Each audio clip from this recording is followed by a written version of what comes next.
In our time, before the world was mapped, the sea gave and the sea took. Life was a story told between the tides, a harsh prayer whispered on the wind.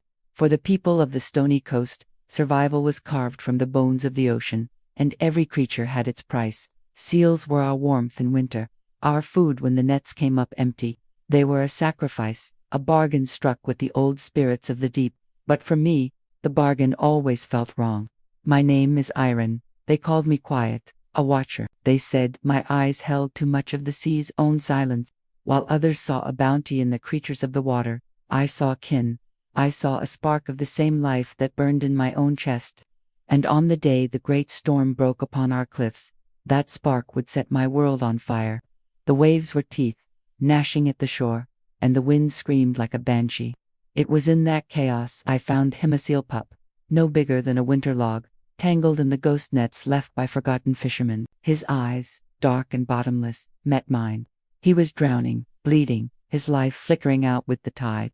The laws of the village were clear, a gift from the sea, meant for the knife.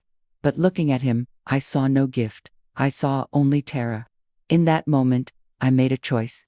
I defied the spirits, defied my people, and chose a different path. I dragged him from the surf, a shivering, wounded secret, and carried him to the hidden sea caves, away from the eyes of the village. In the damp quiet of the cave, with only the echo of the waves for company, I began to nurse him back to health. I named him Finn, for the white scar that bloomed like a winter rose on his flank as his wounds healed. Day after day, I would steal away, bringing him fish from my own meager catch, cleaning his injuries with salt water and soft moss. A silent conversation grew between us. He would greet me with a low, guttural call, nudging his head against my hand. His trust was a fragile, precious thing, a warmth against the cold that had settled deep in my bones. We were two solitary souls, finding refuge in a world that had little room for either of us. The cave became our sanctuary, a world apart from the village, a place where the lines between man and beast blurred into a simple, unspoken friendship. But our small peace could not last. The sea, once our provider, grew stingy. The nets came up empty, day after day. The fish had vanished, gone to some other, more welcoming water. A gnawing hunger began to stalk the village. Children grew thin, their laughter replaced by a hollow-eyed quiet. The hearth fires, once bright and loud with stories, now crackled with a low, anxious murmur. Fear is a poison, and it spreads fast. The whispers started small, like ripples from a stone dropped in a still pond. Curses, omens. The sea spirits are angry. They said, we have taken too much, or not enough. The balance is broken. My secret grew heavier with each passing day. The fish I gave to Finn were fish I was stealing from the mouths of my own people. Guilt was a constant companion, a cold shadow at my back.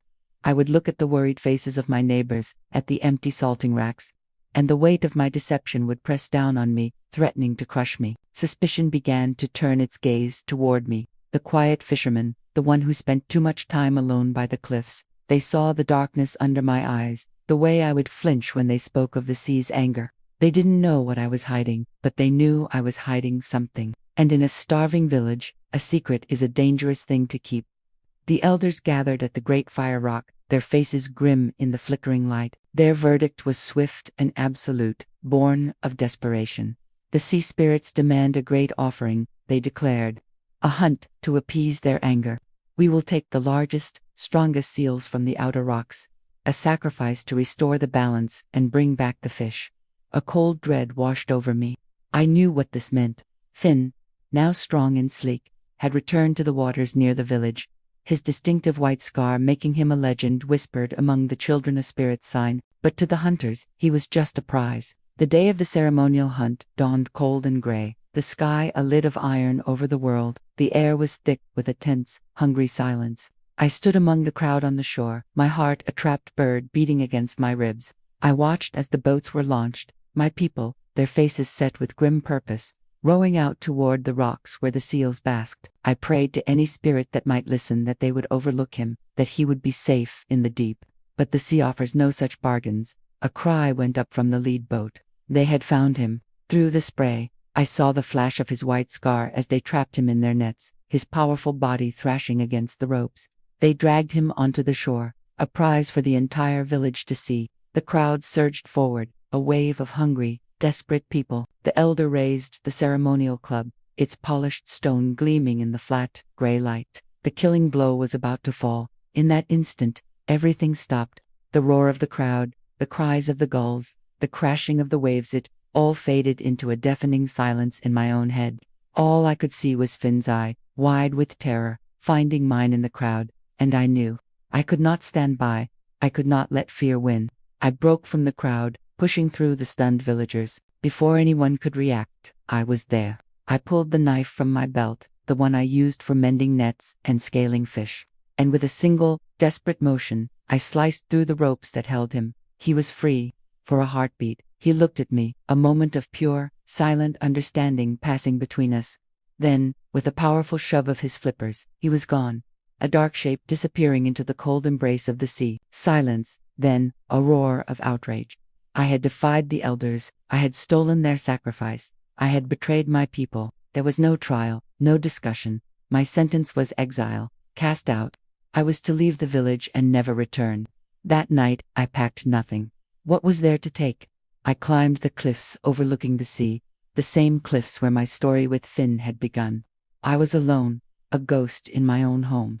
I watched the dark water for hours, hoping for one last glimpse of my friend, but he was gone, returned to the wild world where he belonged.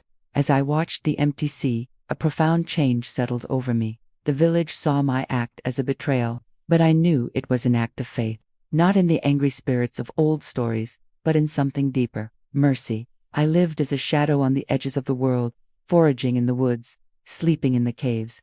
From my perch on the cliffs, I watched the village. I watched them suffer. But then, one morning, something changed. A new story began to ripple through the water.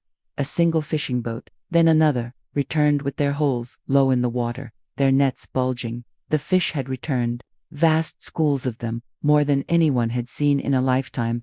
The sea, it seemed, had answered. The village was saved. They believed their hunt, though failed, had pleased the spirits. They never knew the truth. They survived, and I remained in exile, a man caught between two worlds. I had lost my home, my people, my only friend, but I had found something else, a steadfast belief that it is not fear that brings balance to the world, but compassion, not sacrifice, but mercy. And as I watched the sun rise over a now bountiful sea, I finally understood. The sea gives, and the sea takes. But sometimes, it also forgives. Thank you for watching. If this story moved you, please consider liking and subscribing for more tales from the wild edges of history.